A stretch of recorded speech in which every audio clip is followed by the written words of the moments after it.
ناظرین کرام، اس سے قبل آپ مسیحا کی 108 اقساط سن چکے ہیں۔ اب قسط 109 ملاحظہ فرمائیں۔ لیکن اس سے قبل آپ سے حسب روایت ریکویسٹ ہے کہ ہمارے چینل کو سبسکرائب کر لیں اور بیل آئیکن کو کلک کر لیں تاکہ آپ کو تمام تر ویڈیوز ملتی رہا کریں، اور ساتھ ہی آپ سے مؤدبانہ التماس ہے کہ ویڈیو کو لازماً لائک کیا کریں، شیئر کیا کریں اور کمنٹس باکس میں اپنی محبتوں کا احساس دلایا کریں۔ آئیے اس داستان کا آغاز کرتے ہیں۔ تبھی مجھے اس کی پرتعش اور راحت امیز آواز سنائی تھی۔ وہ مجھ سے ہی مخاطب تھا۔ کاش میرے اختیار میں ہوتا کہ میں تمہیں اپنے ہاتھوں سے سزا دیتا اور ایسی موت مارتا کہ تم مجھ سے زندگی کے بجائے موت کی بھیک مانگتے۔ انسپکٹر صاحب، میں نے اتنا ہی کہنے کی کوشش چاہی تھی کہ اس نے حلق کے بل تھاڑ کر میری بات کاٹ دی۔ خاموش، ایک لفظ بھی بولنے کا تم جیسے سنگ دلوں کو حق نہیں دوں گا میں۔ ساتھ ہی اس نے مجھ پر لات اور مکوں کی بارش کر دی۔ اپنے دل کی بھڑاس اس نے نکال کر ہی چھوڑی۔ میرے دونوں ہاتھ پشت پر بندھے ہوئے تھے۔ میں زمین پر گر پڑا اور درد و اذیت کے مارے چیختا چلاتا رہا۔ سرکار، سمے کھوٹا نہ کریں، یہ مرغا اب کہیں نہیں جانے کا، واپس چلنے کی کریں۔ میری ڈوبتی ابھرتی سماعتوں میں ایک اہلکار کی آواز مجھے دنیا کی سب سے شیریں آواز محسوس ہونے لگی، لیکن فوراً ہی مجھے اسی کرخت مزاج اور غصہ ور انسپکٹر کی کھرتری آواز سنائی تھی۔ وہ اپنے ساتھی اہلکاروں کو ہدایات دیتے ہوئے کہہ رہا تھا، خیال رکھنا، ابھی یہ خبر میڈیا میں نہیں جانی چاہیے، اپنے ہی دیش کی بدنامی کے سوا کچھ نہیں ہوگا۔ ہم ان مورخ خونی لوگوں سے خود ہی اور آہنی ہاتھوں سے نمٹیں گے۔ اس کے بعد مزید تختہ مشق بنانے کا کام کسی اور وقت کے لیے چھوڑ کر مجھے بے دردی سے گھسیٹ کر کسی کاڑی میں لا پھینکا گیا، یہ جانے بغیر کہ میں بھی ایک گوشت پوشت کا انسان تھا، کوئی بوری نہیں، کیونکہ یوں بوری کی طرح لادنے سے مجھے چوٹیں بھی آئیں اور میری درد بھری کراہیں جاری رہیں۔ اس کے بعد گاڑی چل پڑی تھی۔ مجھے جھٹکے لگ رہے تھے اور جسم جو پہلے ہی اس کسرتی بدن والے انسپکٹر کی مار تلے بری طرح دکھ رہا تھا، مزید دردناک بننے لگا۔ یہ بھی شاید سزا کی ایک قسم تھی کہ کسی کو میرے اس کرب و اذیت کی پرواہ نہیں تھی۔ تھوڑی دیر بعد گاڑی کسی مقام پر رکی اور مجھے اسی طرح گھسیٹ کر اتارا گیا جس طرح سوار کرایا گیا تھا۔ میں نیم بے ہوشی کی حالت میں تھا۔ آوازیں اسی طرح سنائی دے رہی تھیں جیسے پرانے زمانے کے کسی ریکارڈ پلیئر میں کوئی کیسٹ رک رک کر چلتی ہے، اور عجیب سی آوازیں آتی ہیں۔ ہوش تب آیا جب میرے چہرے پر ٹھنڈے ٹھار پانی کی کوئی بالٹی الٹتی گئی۔ مجھے ہوتا بھی لگ گیا کیونکہ اس وقت شاید میں گہرے گہرے سانس لینے کی کوشش کر رہا تھا۔ میں بری طرح کھانسنے لگا، نظریں دھندلانے لگی اور ذہن پر بھی ہنوز نیم غشی سی تاری تھی۔ میں ایک سیلن زدہ اور ننگی اینٹوں والے اتڑے گندے سے فرش پر پڑا تھا۔ میری دھندلائی ہوئی آنکھوں کے سامنے سلاخ دار دروازہ لہراتا محسوس ہوا۔ اندر دو اہلکار کھڑے تھے میرے قریب۔ ایک کے ہاتھ میں بالٹی تھی جو اس نے مجھے ہوش میں آتے دیکھ کر اب فرش پر رکھتی تھی۔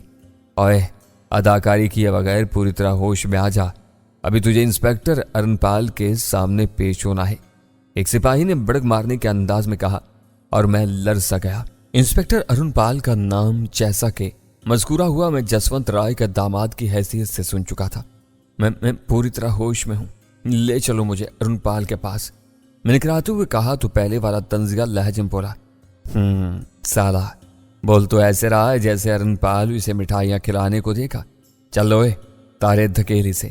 آخر میں اس نے اپنے ساتھی سے کہا، مجھے اسی خرانٹ اور غصہ ور انسپکٹر ارنپال کے سامنے پیش کر دیا کیا۔ ارنپال سامنے ایک بڑی سی گھومنے والی کرسی پر ٹھسا بیٹھا تھا۔ سامنے ایک میز تھی، اس پر سیاہ رول رکھا ہوا تھا۔ پہلے تو مجھے دانت اور ہونٹ بھینچے بڑی قہر آلودہ نظروں سے گھورتا رہا، پھر رول اٹھا کر کھڑا ہو گیا۔ میرے دائیں بائیں دونوں سپاہی الرٹ کھڑے تھے۔ انسپکٹر ارنپال بدستور اسی طرح زہریلی اور نفرت انگیز نظروں سے مجھے گھورتا چند قدم چلتا میرے بالکل قریب آ گیا اور انتہائی نفرت انگیز لہجے میں بولا، تم انسانیت کے نام پر ایک دھبا ہو، داغ ہو، تمہیں انسان کہتے ہوئے بھی مجھے شرم آ رہی ہے۔ وہ نہ جانے کون سی نئی انڈین فلم دیکھ کر آیا تھا اور اسی ہی کے جو شیلے ڈائلاگ دہرانے کی کوشش کر رہا تھا۔ تمہیں ذرا بھی رحم نہیں آیا ایک معصوم لڑکے کی جان لیتے ہوئے اور پھر اس کے جسم کے اندر سے انسانی اعضاء کو ادھیڑتے ہوئے؟ یاد رکھو، اس کا جوشیلا بیان جاری تھا۔